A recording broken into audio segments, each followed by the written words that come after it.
I love when he says, if his mother can't get over it, then he doesn't care, he's over her. It's just this sort of, talk about agency again. Like he's like, I'm going to take back what I was denied, or I was too scared to go for. It's funny, Sondheim came to see the show, and he was like, at after that number, he was just like hooting and clapping, and I was in the back, and I said, Matt, Sondheim's like freaking out over our song, and he's like, no, he's best friends with Brooks. He's freaking out over Brooks. So it was a short-lived Oh. moment of fantasy, and then I was like, oh yeah, right. Okay. Hi, this is Dr. Andrew Rimby, host of the Ivory Tower Boiler Room Arts and Culture podcast. If you haven't, please take a second to rate us on Spotify or Apple Podcasts. Please make sure you're following us on Spotify or Apple. And did you know we have a YouTube channel? Please subscribe to our YouTube channel. It really means a lot.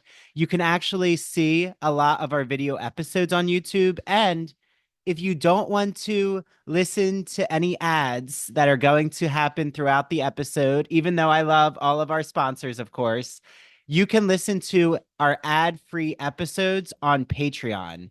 That's patreon.com/Ivory Tower Boiler Room. And right now, you can get 1 week for free to see all of the ad-free episodes. And all of those episodes are also video episodes. So you can get to watch me, the guest, and you can also listen to all of Mary's True Crime and Academia episodes ad free. Okay, I hope you enjoy the episode. Hi, everyone. This is Dr. Andrew Rimby. Happy holidays. This is such an exciting episode. I love talking all things Broadway, whether it's Gregory Maguire in the Ivory Tower Boiler Room or David Armstrong, so any musical theater deep dive and a way to bring it into a queer novel is exciting. So I am joined with Chad Beguelin, got the name right, is a six-time Tony Award nominee. His Broadway works include The Prom, Disney's Aladdin, Elf, and The Wedding Singer. He also co-wrote the screenplay for The Prom, which is available on Netflix. I've watched it a lot. Chad is a graduate of NYU's Tisch School of the Arts graduate dramatic writing program. He currently lives in Bridgehampton, Manhattan, the back and forth with his husband Tom and their rescue dog Tucker, which sounds like a really nice life. So, hi, Chad, how are you? I'm great. Thanks for having me. So I just wanted to dig right into, I mean, the phenomenon that is all things Wicked, holding space, you know. I'm just curious whether Wicked, like as a musical, interacted at all with any of your works. Like if you remember that like 2003 year and like what was happening in your life. Well, the incredible thing about Stephen Schwartz, who wrote Wicked, he was a wonderful, and still is a wonderful mentor to Matthew Sklar and me. And I remember we were in the ASCAP workshop that he ran, and it was invaluable. And then when we were in previews for The Wedding Singer, I said, you've got to come, you've got to give me notes, you've got to. So he came, he saw an early preview.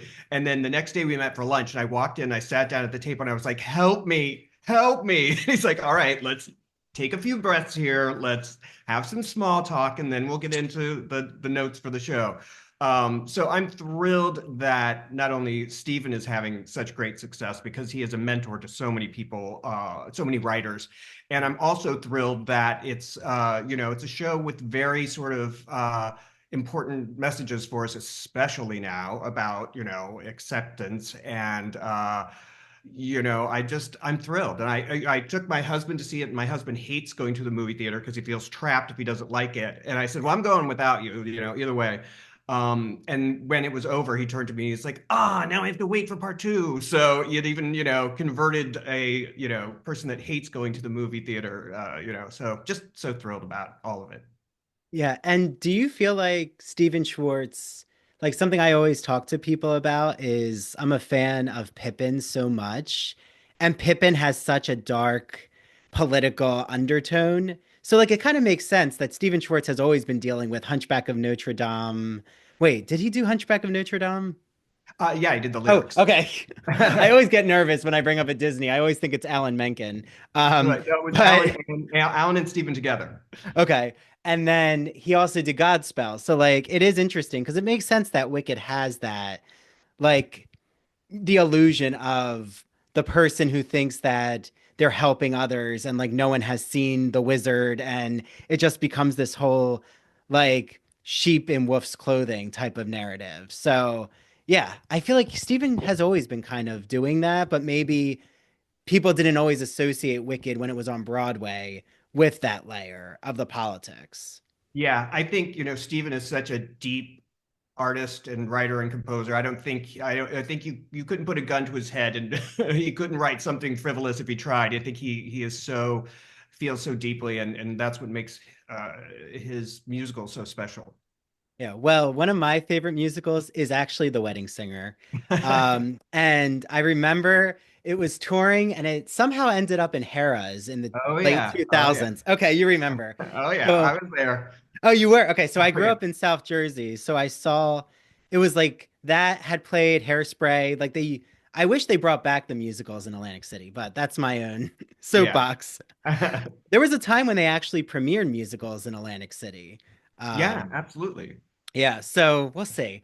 Who knows what's gonna happen there? But I just remember the Saturday night in the city. I loved that like flash dance spectacle of the water, you Oh God. know, coming down, and all of the songs were so good. And I feel like the Wedding Singer's having a moment. Like there's a lot of Gen Z thirst for it to come back as a Great, revival. great. I mean, funny thing about the Flashdance water sequence, the second preview that we tried out in Seattle, the water came down so hard that it washed Amy Spanger's wig off. And it fell to the floor like a wet raccoon. And like the trooper she just grabbed it and she smacked it on her head. She hit her final pose. And that was like, it was hilarious. But that never happened again. We were like, okay, we got to get that worked out. Did she actually? Because I was always wondering, because of all of that water, she took her mic off, right? Or So yeah, her last note was recorded, pre-recorded, so that because she was getting doused in the face with water. So yeah. yeah, water and fake blood, like Carrie, have never had a good time on No. stage. But Yes. I also love there's a podcast called That's a Gay Ass Podcast. And you can curse here, Chad, just Oh, okay, good. if Well, you're wondering. can you hear my dog crying and making he's making a noise. Anyway, I sorry. can't, but I love like animal noises on the podcast. But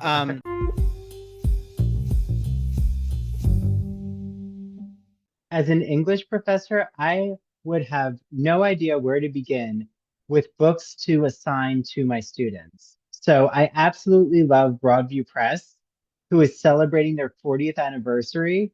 Broadview Press, they publish classic works of literature, academic, humanities books. I've read so many of their books, and I've always loved whatever conversations being discussed, from the philosophy of sport, indigenous philosophy and Native American culture, vampire literature, The Wonderful Wizard of Oz, new edition that just came out just in time for Wicked fandom, folk and fairy tales. My students love the different Cinderella and Little Red Riding Hood fairy tales that we discussed. They always have a really exciting collection. So head on over right now to broadviewpress.com. Use the exclusive code that they gave us, Ivory Tower, for 20% off all of your orders. I hope you enjoy your reading, and please let me know and DM me with the books that you're getting from Broadview Press, because I'd love to share it with Dylan from Broadview Press, who always is curious to see what the Ivory Tower Boiler Room community is purchasing. So enjoy your reading, and I hope you discover even more exciting humanities works. So Laura Benanti, I've always just like respected her art. And I feel like, I sent you this clip, but when she just said she hopes that you and Matthew never thought that she was like critiquing your work, like how did that make you feel? Um, how do I navigate this bear trap of a question? Okay. Um, look, I think it's funny because yeah, it did the way she was sort of talking did sound like it was a diss on the show. And, you know, here's a Laura Benanti story. When we were out of town in Seattle, we were sitting doing notes in the lobby. And the director said, you know, Laura, I think you might get a laugh on this line if you blah, blah, blah. And she said in front of everybody, well, it's not a funny line. Give me a better line and I'll make it funny. And everybody in the cast sort of looked at me, and I was just so upset that I just closed my laptop. I went into the theater and I bumped into this guy who was a very like seasoned professional who'd been around. And I said, told him what happened. And he said, look, you know, go talk to her. Just tell her, you know, what's going on. So I said, okay. So I, a little bit later, went into her dressing room, and hair and makeup was there, wardrobe was there. And I said, you know, I need to talk to you for a second. And she's like, okay, yeah, go ahead. What's up? And I was like, no, I mean like alone. And everybody in that dressing room like pushed out, like they tried to get out of there so fast. They were like, oh shit. And I just said, look, you know, it kind of sucks if you don't like a line. You don't have to like shit on it in front of the entire cast and crew. Come to me. I will rewrite anything. Let's work together. I'm here to like, this is a collaboration, you know? And she was like, oh my God, I didn't even think of that. I'm so sorry. And she even wrote me a hilarious note and put it under my, you know, hotel door. And so after that, like I thought everything was cool. So I thought everything was great. And so then when after years later, sort of seeing, there was one interview where they asked her to answer things on her whiteboard, and they said wedding singer, and she wrote no thank you. And I was kind of like, come on, man. But so yeah, I appreciate the clarity, and I know she was going through a lot of stuff, and you know, that none of us knew about. So I appreciate that. And you know, I have many great things to say about her. I had this idea for the wedding singer where Julia and Robbie first meet and they shake hands, and you hear this like celestial choir, and then it turns out it's the keyboards broken. And so I had pitched this idea. I came up with it, unfortunately, really stoned at a cocktail party. It was like, Hey, this is there you go. So I told the director, John Rando, he's like, no. And I was like, why not? And he's like, I don't think it's going to get a laugh, and I don't have time to tech it. But Laura overheard, and she's like, I really, really want to try it. And so because of her, we put it in the show, got a huge laugh every single time. And not only that, it ended up being the beginning of our commercial, our television commercial was that moment. Oh, So wow. I always have to give her, you know, lots of respect for, you know, helping push something through that, like, you know, I was hitting a roadblock, and she sort of helped that moment. Yeah. Well, I feel like that's a really beautiful full circle. And right, like Yeah. I'm sure in the theater, just like in any profession, no one knows what someone's going through mentally. Like Right. I think she was going through a divorce, she Yeah. said. And then it's like reflecting and having that like moment of, you know, because I can see myself when I was getting my PhD, there were definitely moments that I flew off the handle mentally, like just taking everything so um it was so charged, like my Right. experience. Yeah. And there's such a competition sometimes, which is unfortunate. I always say academia and theater are like very similar, but Yeah. that it's nice to just have those moments where you realize, oh, okay, that person who maybe even I said something to, they didn't even make anything of it, or like, oh, we can have a conversation about it. So, you know, Right. Yeah. No, and it's also, we were all very young and under a lot of pressure. And, you know, the Ben Brantley was not kind to the show. The other reviews were great. So we were all in such a pressure cooker, and just, you know, but I do appreciate, like, it makes me feel better that she, you know, did sort of clarify that. The only thing that she could do to make me feel even better is plug my novel Showmance. I mean, that yes. would really be water under the bridge, but Yeah, well, you know, that would be lovely if she does like an IG story. So there you go, Laura. I'm going to make sure I tag you or clip this part out. how's So that for Chad guilt has a new trip? novel called Showmance. Okay. But so like There is, what? sorry, one more Laura thing. Yeah, There go is a ahead. character in here, Melissa, that is very much Laura's sort of brand of humor. So that is kind of hilarious. If there's ever a movie, we might work together again. Yeah, that's something else is I feel like she really has come into her comedic stage, specifically with like the Melania Trump Oh impersonation. yeah, brilliant. So it's nice Brilliant.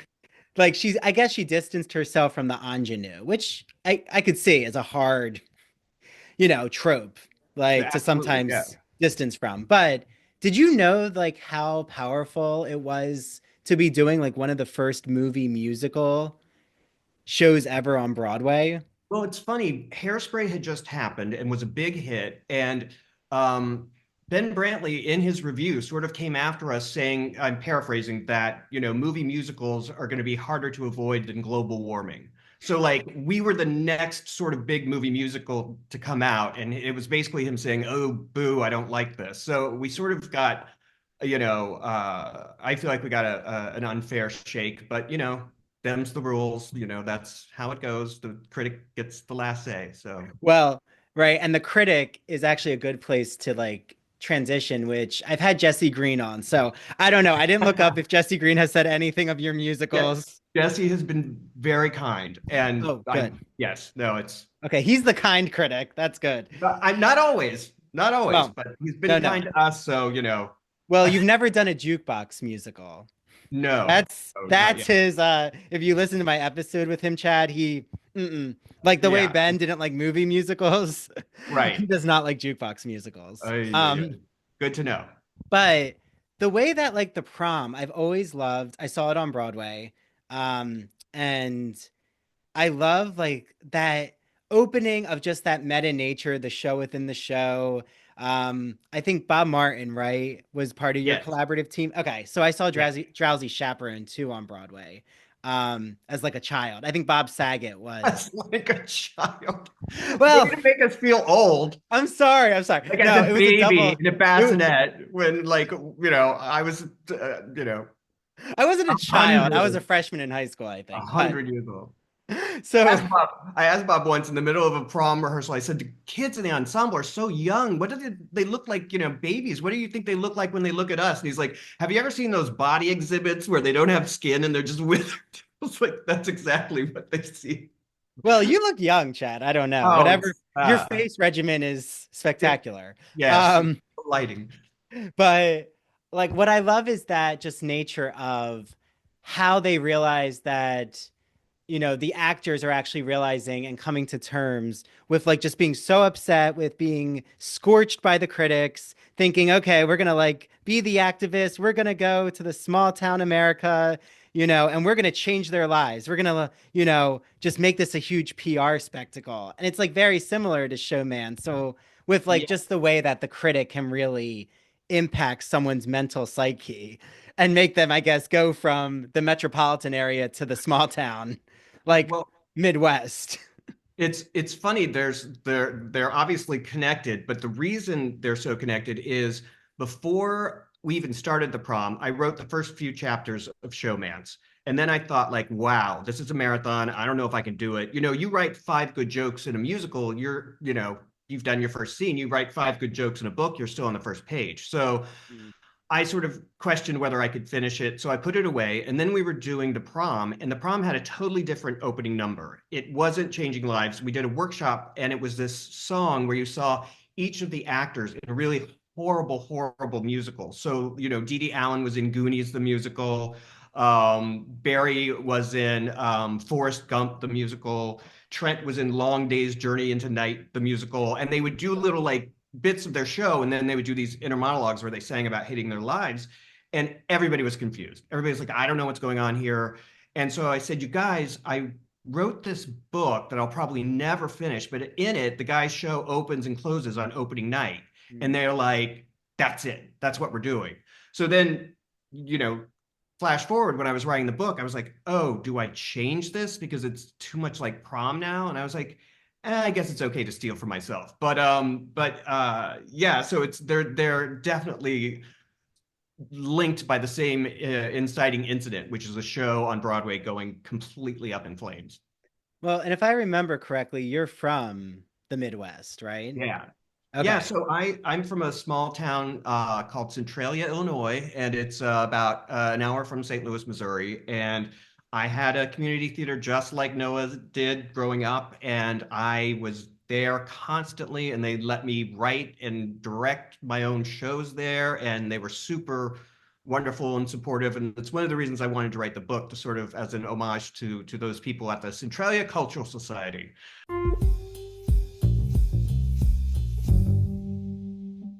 Have you heard me gush and obsess over one of my favorite magazines? It's called The Gay and Lesbian Review, a bi monthly magazine of history, culture, and politics. Yes, focusing on all things LGBTQ arts and culture. So, from reviews like the new Daniel Craig film called Queer to musicals, theater, TV shows, the new January, February issue just was mailed to my house. Yes, I still get a physical copy of the magazine. There is a discussion about sodomy at the court of Louis the 14th, how Mark Twain was bottom shamed. Yeah, I know. A scandalous title. I'm really curious what that means.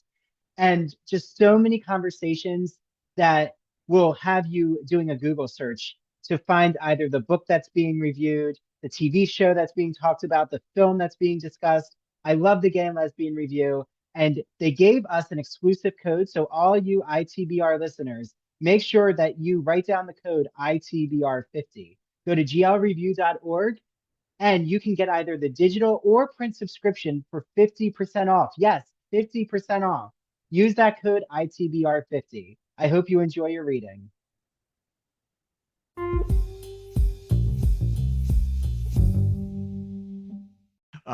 Where my first show, just like Noah, was we went to see Oliver, and I was transfixed, and I didn't, much like Noah in the book, did not want to leave. And my mom was like, "They're not going to do it again today, no matter how long you wait." This But to isn't a surprise, movie. no, I was like, no, they'll just come out and do it again, right? But so yeah, they gave me my love of the musical theater and theater in general. So it's sort of a tribute to them. Yeah, well, I remember when I just saw the prom this summer again at Broadway Pittman Theater in South Jersey. Oh, great. Um, it was so wonderful. They had an orchestra. I mean, it's like, pretty, I think it's a high caliber. I love community theater, and I think it's interesting just to see how many are subscription members and like how many were white and older. Like when I'm saying older, I'm saying like over 60, and Mhm. that no one left during intermission, and that it really like it just really opens those communities up to, they're not all going to go to Broadway. So like how do you even feel about that perspective of what community theaters do with your material? It's wonderful, and I'm thrilled that it's one of our licensing company said it's one of the most requested titles right now, and I think there have been instances where the school board tried to shut the show down, and I had to get involved, and fortunately they got the show back on. Just it just to have this sort of message out there is so important, and it's like this wasn't a regional, but with our out of town tryout in Atlanta, I wasn't there, but Matt Sklar went to a talkback, and there was this old white man who stood up and he said, "If I would have known what this musical was about, I never would have come. But I'll tell you something, I'm glad I came, and I'm glad those two girls got together at the end." Wow. And which is shocking that lighthearted musical theater could change somebody's deep felt homophobia over 2 hours of singing and dancing. So yeah, that's the thrilling part of the show living on in all these different communities where you would think, oh, they might shy away from it, but they're pushing forward and saying we're doing it. Yeah. Well, and when you were writing, so your first novel, Showmance, I mean, has beautiful blurbs by Andrew Sean Greer. Like you can't ask for better than that. And Stephen Rowley, who I really loved interviewing about the Guncle. So what was just the transition, or I don't want to say transition because you do write, like you wrote the books for Aladdin and On the Record, which I have to tell you, I had that whole collection of On the Record. Right. Loved it. But what was it like just like moving into the novel space? Like, was there something that you found easier, harder? Well, there are, all these new words that I've learned now in the fiction world, and one is pantser, Mm. which means writing by the seat of your pants. And with every musical I've ever worked on, we outline everything. We get together and who's going to sing what, where, and we all agree on it, and it's very structured. And I didn't want to do that with this, so I was a pantser. So I was just like, I'm just going to see where we go. I had a general idea, and ideas would pop into my head, and I'd be like, okay, let's try that. Um, So it was a lot less sort of structured as a process. And it was also one of the reasons I wanted to do it is because you're always waiting around when you write a musical. You Mhm. know, you're waiting for the director schedule, the actor schedule, you're waiting for the right theater size to open up. So this was just like no waiting. I could write it as fast as I wanted to, and then, I never knew if I would be able to get it published. So that was, sort of a thrill. But, it was a totally different experience. And there's no opening night. So you get a publication date. And I kept going, oh, okay, my publication date is October 1st. And then it came and it's like, oh, nothing happens. Like there's no like, you don't get any like response like you do with a theater project. So that was an adjustment thing. You know if people are laughing at the jokes or enjoying the show or not. But with a book, it's just sort of silence. Yeah. Do you feel So like you very, could be like, has this now inspired you to become a pantser with musicals, or is that just not a possible, like, um, even method to do? yeah, there's so many different departments that have to agree. So, I think it would be really, really hard to just say, let's all kind of go wherever we think we want to go because everybody is as when we're writing the book scenes, we're trying to support the score and, the score is trying to elaborate on what has happened in the book scene. So I think it would be really tough. It's funny though, because like even my boyfriend, not calling him out, because he'll probably listen. So I'm not calling you out, Lawrence. But I do feel like a lot of the general public are they think that musical creations, just like any art form, you're kind of laid back, just like grabbing a coffee, like, oh, okay, we'll let the week go by. We didn't get a song out there. We'll try it again in like 4 weeks. Or that sometimes I mean, I guess this has happened, but that you're changing songs like during previews constantly. I mean, like, do you feel that there's been a transition with that kind of process where like you could in the past like make a lot of changes and now previews are kind of fixed on Broadway? Not really. We made so many changes in Aladdin. We made so many changes in Wedding Singer. All of that. Once you get in front of a New York audience, the brilliant Tom Meehan, who one of the co-book writers for Elf, and also of course Annie and the producers and every other big hit, said, forget the Gypsy Run, forget the invited run. The first night you have people who have paid their hard-earned cash for tickets, that's when you'll know what you've got. And it's always been true because they're not there to be your friends. They're not there to laugh if it's not funny. So that first paying preview is where you really start to work. And you're like, okay, that doesn't work. We got to cut that. We got to fix that. We got to, it's just, it's a lot. And, especially adding new songs is incredibly difficult. Speaking of Laura, we changed her song 2 times before we opened on Broadway. Her song Someday used to be a song called Right on Time, Mm. and it wasn't working. And the brilliant Margot Lyon was like, you guys need to go write a song and you need to write it now, and we need to get it into the show as soon as possible. So Matthew and I went back to his apartment, totally freaked out. And I said, okay, we get 5 minutes to freak out about this, and then we're not freaking out about it again. So he like went fetal on his bed and I just sat there like this. And they were like, okay, that's done. And we're never going to go back there. Let's get to work. But, you write the song, they stage the song during the day, but then they go back and do the old song and the old choreography at night. So it's a Wow. major undertaking for everybody to try and put a new song in, late in the game. Yeah. I mean, like coming from a literary perspective, which I feel like as a lyricist or a book writer, you do have that, like you have that writerly mind. Um, but I just think of like a song from the prom, like You Happened, compared to like Barry's Going to Prom, like the change in your genre of music. Like Right. I've always just been curious, like the way that the symbolism occurs, the rhyming pattern, the structure, like are you really conscious of that, or do you like hear the music first and then you say, oh, this is where the lyrics are going to fit? Or did you kind of already kind of craft the lyrics and then the music comes next? Well, it works both ways. I mean, um, sometimes the lyrics will come first. Usually with Matt, I'll do a dummy lyric and I'll be like, here's what I'm kind of thinking. I'm not married to any of this. And then that will inspire him to sort of play around with it. And then I'll usually say, just forget those words, just where you go where you're going.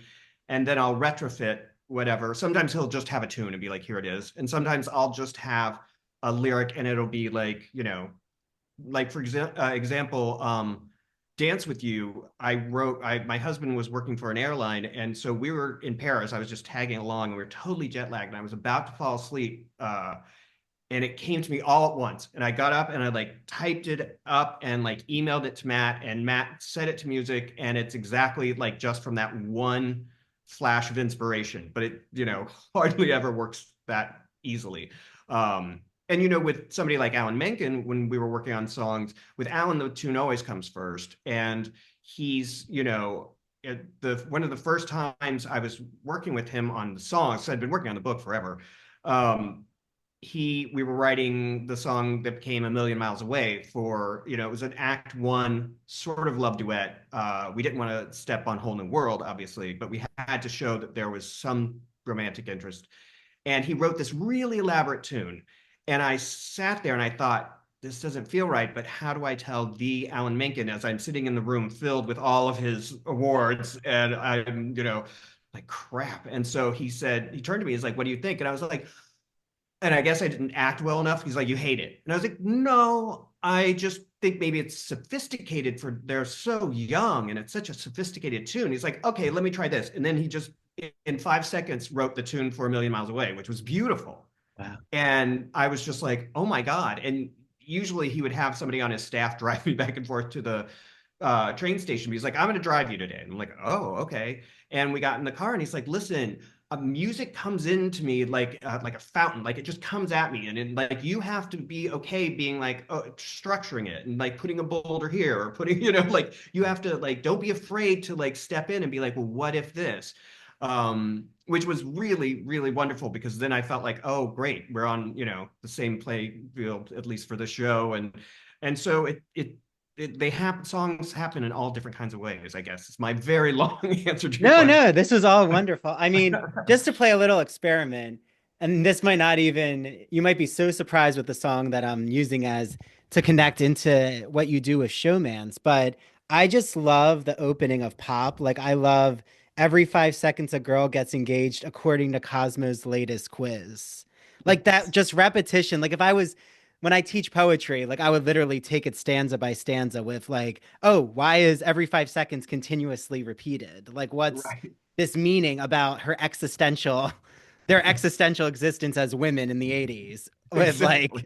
like these men who are just horrible Yeah. to them. But like when you come up with that, do you feel like when you were writing, say, looking at the nature of that show within the show in Showmance, like say with Noah, like doing the audition process with the community theater, having like the songs discussed, like was it a similar process or did you feel you had to like operate um in a different imaginative world, if that makes sense?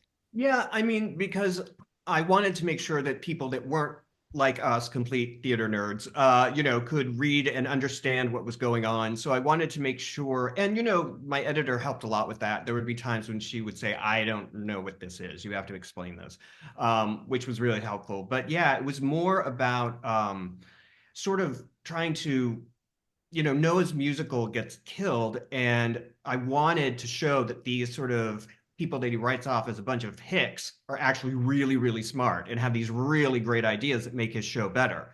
And so it was sort of fun to figure out what sort of horrible things that they would point out, like why are there cyborgs? What does that have to do with anything? And just so it was sort of trying to structure his, he finally loses it when they basically just criticize the entire shebang. But it's sort of part of his journey is that, learning to sort of, not judge people, not judge a book by its cover, and learning that, just because we're in the Midwest, we're not complete dummies, we're actually smart people with good ideas.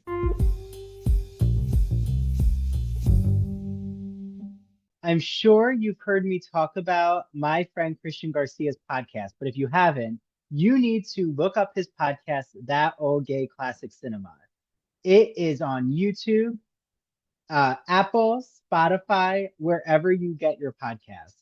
And he looks at iconic classic films through a queer lens, which I just love. He's done Singing in the Rain, All About Eve, It's a Wonderful Life. Yes, that iconic holiday film. I'm curious to listen. I need to know what is so queer about It's a Wonderful Life. Dracula, The Sounds of Music, you name a classic film, he's probably done it. So go on over to his Instagram, That Old Gay Classic Cinema. Make sure you follow him and you'll stay up to date with all of his recent releases. I know you're going to love it.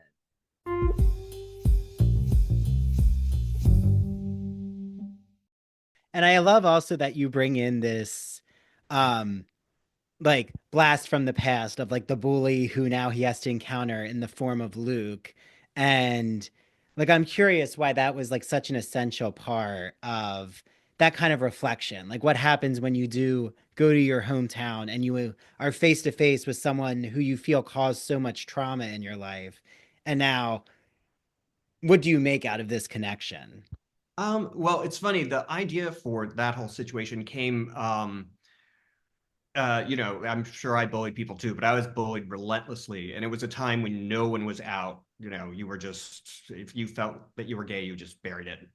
And in high school, I got this guy in particular, just every single day, he was threatening to beat me up in the parking lot, in the hallway, just every homophobic slur you could think of.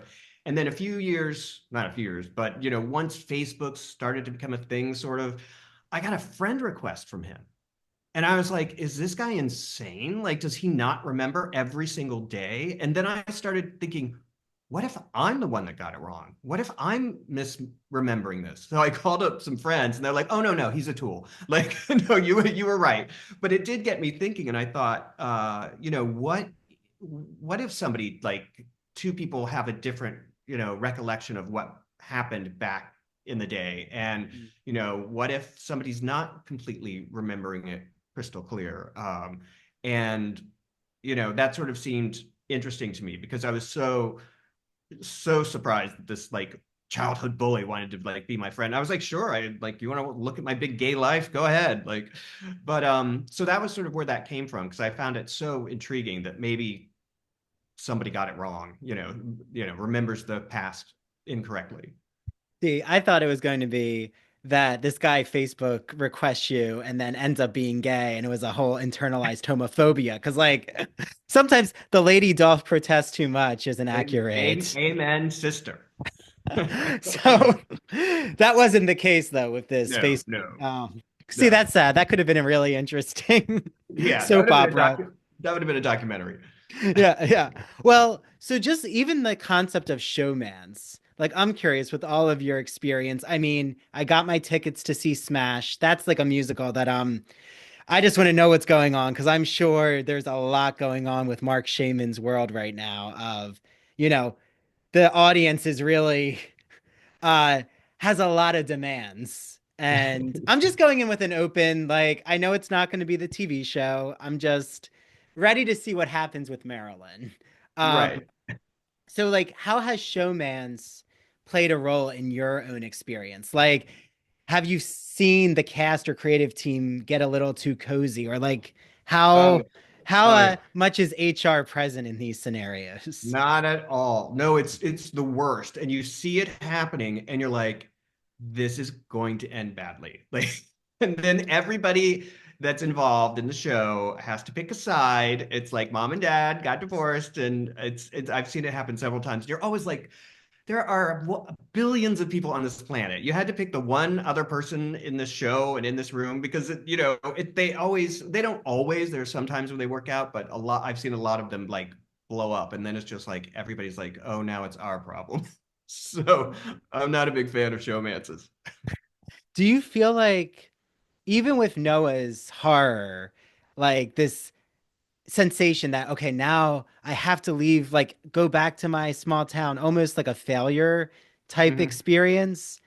Do you feel that like with the pandemic that's kind of shifted that like, you know, Broadway is of course a beautiful emblematic symbol of the musical theater world, but do you feel like there has been with the pandemic like people sitting still and then only being able to get art, whether it be digitally, whether they then could like maybe see some community theater, that there's been more exposure to small town theater and there's kind of like a melding happening now? Or do you think Broadway still is like, um, seen as the Emerald City, so to speak? Like, not to put it down, but No, no, I think Broadway will always be the gold standard. And I think, that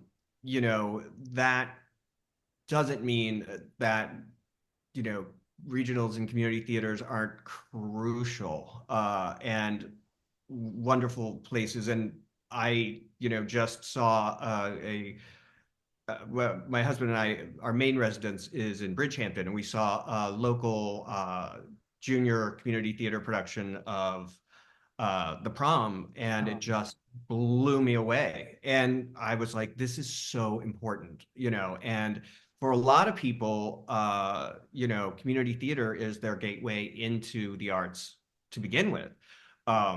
So I don't know if I don't think there's ever going to be, I think Broadway's always going to be Broadway, but I think hopefully people are really starting to realize the importance of regionals and community theaters. And, again, that's why I wanted to write Showmance, to say to the theater, community theater that I grew up in, how important it was and how life-saving it was. So,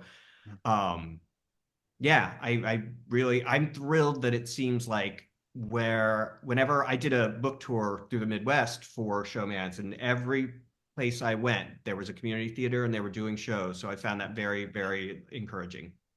yeah.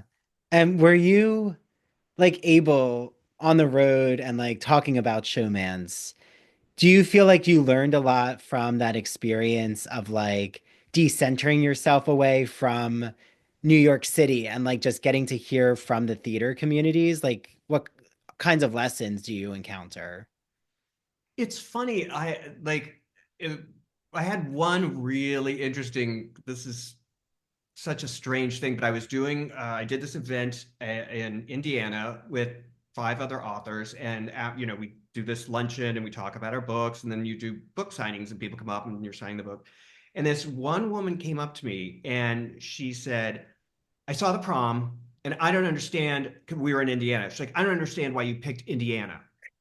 And I know you had to set it somewhere, but I don't like people making fun of Indiana. And I had a moment where I wanted to explain to her, no, the whole point is they make fun of the Midwest, but then they end up falling in love with it. And Dee Dee starts up a relationship with the guy from Indiana, and Trent stays in Indiana. So it was to show how completely biased they were on the other side. But then I looked at her and she was just so angry. I was like, I'm not going to change this woman's mind. So I was just like, well, I'm sorry you felt that way. I mean, and she's like, well, I like the rest of it, but stop knocking Indiana. And I was like, okay. So I guess, you run into these, we live in a bubble in New York City. And, another shocking thing that happened was my husband, Tom, was at the luncheon and just talking to these random women, and she didn't mean it.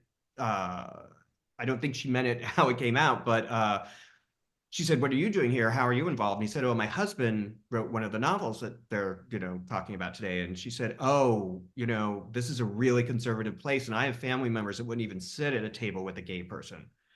And so that was another sort of wake up call. And, sort of this whole election and everything that's going on has just sort of made me lean even further into all of my queer work. Like, it's just, I'm like, okay, what can I do? Well, just keep putting it out there. And, I was in St. Louis and somebody asked, do you think your book will get banned?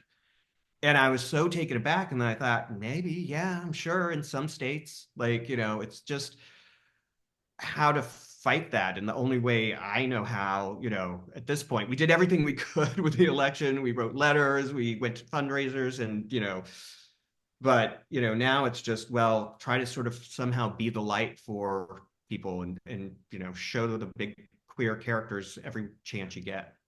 Yeah, I was going to say, is there like a concerted, I'm sure there is, but like a concerted effort with all of you who are creators on Broadway to like talk openly about how you're not going, like, what are you going to do with a self-censoring type mindset? Like, if certain works, like The Prom, could that be workshopped and then eventually make it to Broadway in a new administration? you know, Right. how does that like come into your, I mean, it's stressful, but like, how do you like handle those conversations? I mean, I think I mean, this is everything. The we try and, be as sensitive as we can. And, there are things that for example, this is sort of getting off topic, but, for example, with the production of Elf that's on right now, brand new production from the West End, totally new, same script and score, obviously. But there were jokes and there were lyrics that I had to change because I was like, that is walking the borderline of offensive when, 10 years ago, that was fine and no one would think it twice about it. So I think we do try and make a concerted effort to not, offend or, upset people. But but yeah, it's like you said, that self-censoring. It's always hard. You don't want to go too far and take all of the, sort of sass out of it. So it's a tricky, tightrope. Well, and I think right now, aren't you working on a project with Bob Martin? Or so I've heard from previous episodes that you've done on podcasts. Yeah, so the whole creative team from the Prom, so Casey Nicola, Bob Martin, and Matthew Sklar and I had another idea for a book, and then I decided, oh, it's not a book, and it was a pandemic, and we were stuck, and we were coming up with terrible ideas, and I said, well, I have this one idea that I thought I might write as a book, but let me pitch it to you, and they were like, done. So it's a new musical called Horrible People. And it's about these broke friends who run a bakery in Queens and it's failing and they're like completely on their last leg. And this horrible rich woman from the Hamptons comes in because she's going to get some plastic surgery done and falls down and dies in their basement. And in a completely, totally desperate moment, they decide they will take her keys in her car. They'll go out to her Hamptons house because she said no one's there. And they're going to take everything they can and hawk it and just, take off to Rio or, wherever. They're going to get out of there. And then, so they get to the house. And of course, one by one, the family members start coming home. And they think that in the table read, it was Beth Level as the rich woman and Sutton Foster as the bakery owner. And so the family all thinks that mom's just got a facelift. So it's just Sutton that they think she's, Beth. And at the end of the act, and she of course starts falling in love with the woman's husband, the rich dead woman's husband. And at the end of Act 1, the woman we thought was dead crawls out of the bakery cellar floor and she's like, I'm gonna kill them. And so then Act 2 is all about that. So it's just complete nonsense and farce and just, it's out there, but it's super hilarious and fun. So It sounds great. It's like Poe meets Madcap, like noises off. exactly. I love it. Well, I can't And then wait for that, to do you have like well, you did the workshop, so I'm sure right now it's all the fine tuning of like an It's out of town. yeah, we did a table read and now it's the waiting again. We're waiting for, Casey's schedule, we're waiting for actor schedule. So we've sort of done another draft after the table read with, the sort of notes and things we learned from that. So and in the meantime, I'm also working on another musical. Do you know Alexis Hall, who wrote the boyfriend material and husband material? He's a British I think author, so. but he wrote this book called Something Fabulous that I loved so much. So I went and got the rights to it. And it's basically a gay Bridgerton. It Ooh. takes place in the Regency era, and it's about this duke who is supposed to, get married to this woman, and she hates him and takes off. And her gay twin brother says, you've got to help me get her back. And along the way, the duke and the gay brother fall in love. Ooh. Oh, this Yeah. sounds like So intriguing. yeah, so like I said, leaning into the queer material as Yeah, hard yeah. as you can. Yeah. So, and you said this is a musical or Yes. okay, Yeah. okay. Oh, Yeah. So wonderful. what I'm doing is I'm actually using classical songs from the Regency era and writing lyrics to them. So I'm Mm. using like Haydn, Mozart, Liszt, Mendelssohn, and writing lyrics to them. So it's been fun. It's kind of a new approach. Yeah. Well, that sounds okay. You have so much exciting things happening. I mean, I also realized when I was doing like prep for our discussion that I love every Casey Nicola. Yeah. Like right, he did the Drowsy Chaperone. Yep. Did he do the Wedding Singer? No, but No. he Okay. did the first version of Elf. He did Aladdin, obviously. He did Prom. He did Some Like It Hot.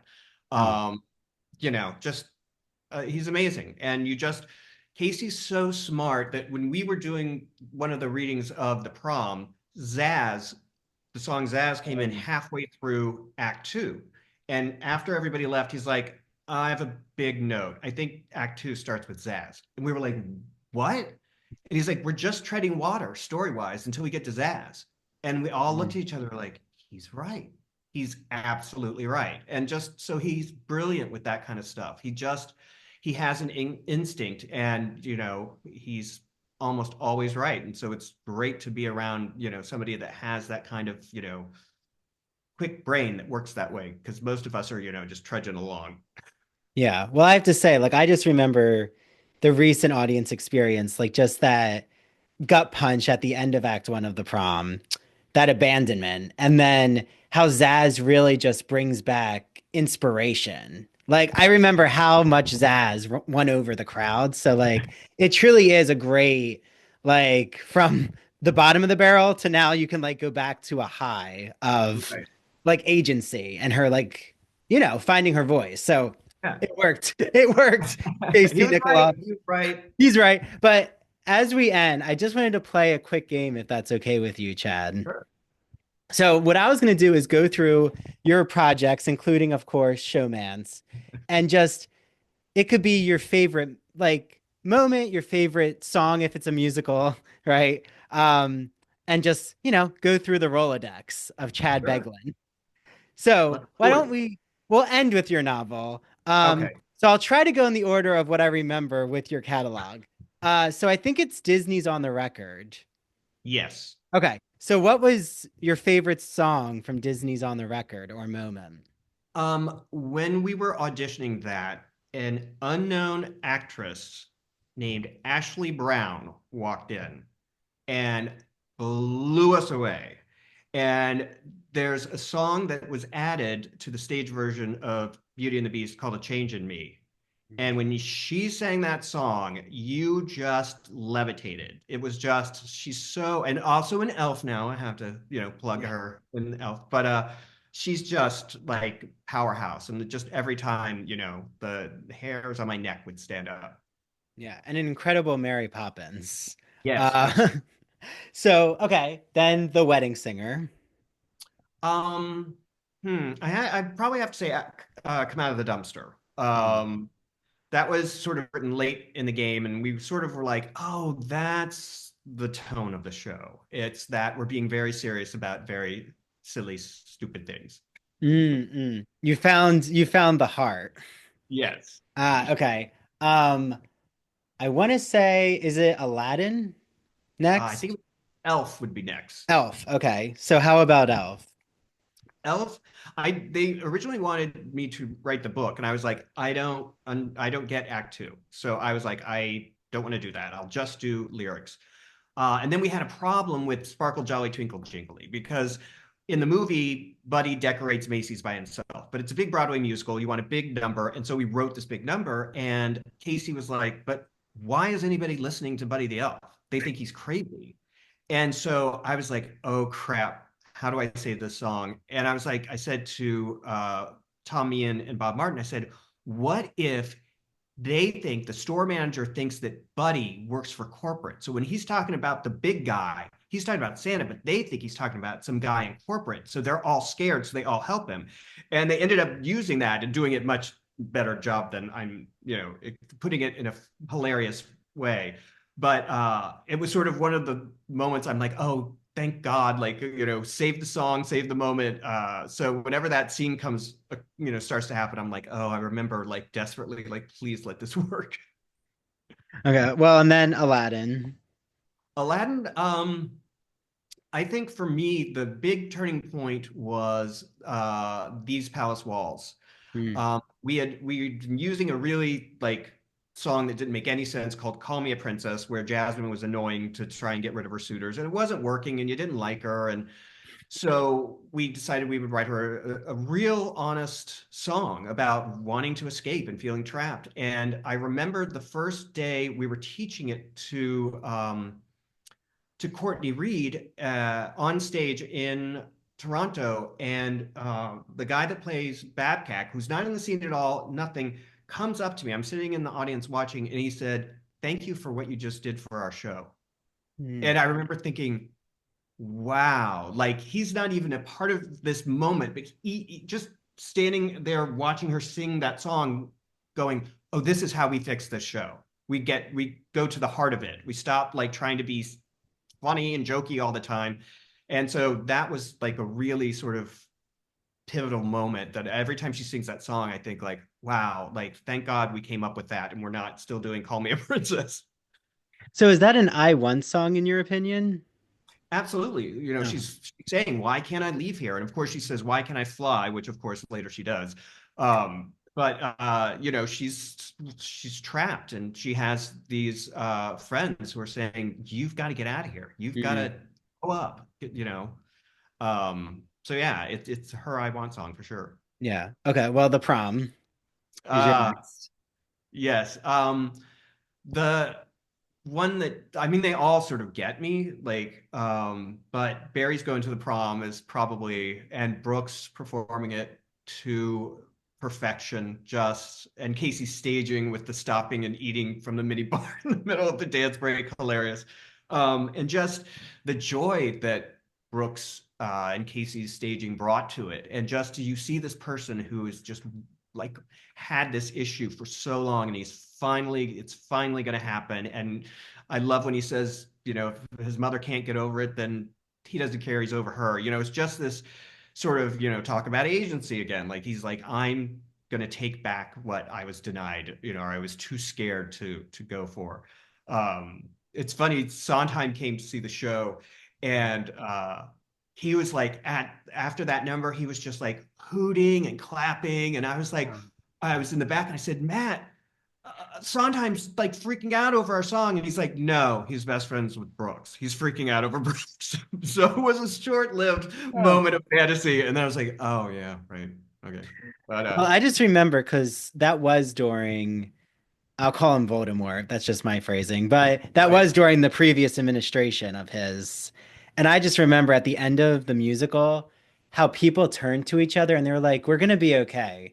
Like, Oh, that's it great. truly did bring hope and optimism. So Oh, definitely. art truly does bring people together. Um, Yes, absolutely. yeah, now more than ever, but even then, it brought us together. But okay, well, I have to end with Showmance. What is one of your favorite moments from your novel? Um, I really love the moment near the end where he sort of has the reconciliation with his father.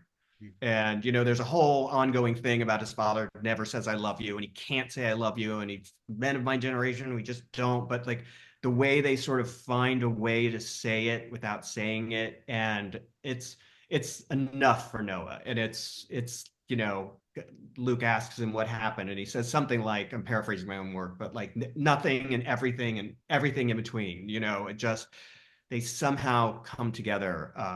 And so I really love that moment. And, you know, just quickly, the idea of the whole dad came from my stepfather was the high school basketball coach and athletic director at my high school. And when my mom married him, I think it was like 7 or 10, and I was full on dressed like Mary Poppins, tap dancing. And so we did not get along at all for a very long time, just complete opposites. And then in my 30s, he called up out of the blue and he said, you know, I just wanted to say that I've been thinking about some things, and I wasn't too nice to you growing up, and I'd like to apologize for that. And you were more of an adult than I was, and I was the adult, and I'd like to say I'm sorry. And my jaw just hit the floor because I always think, you know, people don't really change. And then that happened. And so I wanted to sort of capture that in the book as well, that, you know, even people that seem like they are completely set in their ways, they can change. And, you know, there's a little bit of redemption for every character in the book. Well, and that's just that humanity you're able to express so well, Chad. Whether it's in the musical realm, the novel realm, I can't wait for more of your writing because you do such a good job of bringing that moment of like speaking for those unspeakable moments. Like, right? It's like your therapist might say, you're not going to get everything verbatim said to you that will make you feel healed, but Right. what will be enough for you to just move on? And sometimes just like hearing a I'm sorry or I love you or I care about you. And it might not address any of the skeletons, but Right. it's enough to just at least give you a peace of mind. And I think you do such a good job expressing that in all Oh, of your thanks. work. Thank you. Thanks. It's true. Very It's happy. like you really speak for the voiceless in your work. So, Oh, I hope so. I hope and so. I think that's a theme in all of your work. It's like always expressing that underdog person. Yeah. So Yeah. yeah, which I just love. And that's why I'm Oh, always drawn to your work, even oh. before I knew about Showmance coming out. So, well, how can everyone, right, Chad, get their hands on Showmance? How can they follow you? Like, where is Chad Beguelin? I'm Chad Begg on Instagram. The book is sort of everywhere: Amazon, Barnes and Noble, Penguin. Just Google Chad Beguelin Showmance and they'll take you there. And yeah, I'm not really on anything else. I'm too old for TikTok, too confused by it. And I'm definitely not, left X recently because I was like, no, Yeah, not doing it. yeah, yeah. Well, So, I left X. I'm on TikTok with bated breath because I love it, but we'll see. no, I love it. But I'm just like, I'm too old. I'm just, nobody wants this old guy. no, you never know. You never know. Um, so also Michael Crouch too does Chad's Oh, audiobook performance, and I've gotten to speak to him here on the show. Wonderful. He does like my favorite books. So you could listen. Your audiobook is so well done. he is amazing. And they sent me three different audition tapes. Mm. And I was like, the minute I heard him, I'm like, he's brilliant because he doesn't hit the jokes. You know what I mean? It's so hard to avoid like, ringing that bell too hard. And he just totally dry delivery, just so great. I just think he did an amazing job. Yeah. Oh, and your local libraries too. I've seen your Yeah, book in a lot of libraries. So absolutely. Yes. Support it those is libraries. everywhere. Showmance is a phenomenon. Okay. Buzzworthy. Well, Chad, this was really wonderful. I loved getting to talk to you. Such a, privilege for me, with Oh, this all has of been your so much work. fun. This has been Yeah. great. This has been So you're more than welcome back when, excellent. your musicals start making their appearance. Yes. I'd love to chat and, That'd be see what's going on in the thick right. of it. Exactly. Yeah. Well, thank you so much, Chad. Thank you. Thanks for having me. Thank you. And bye to everyone out there. Yeah.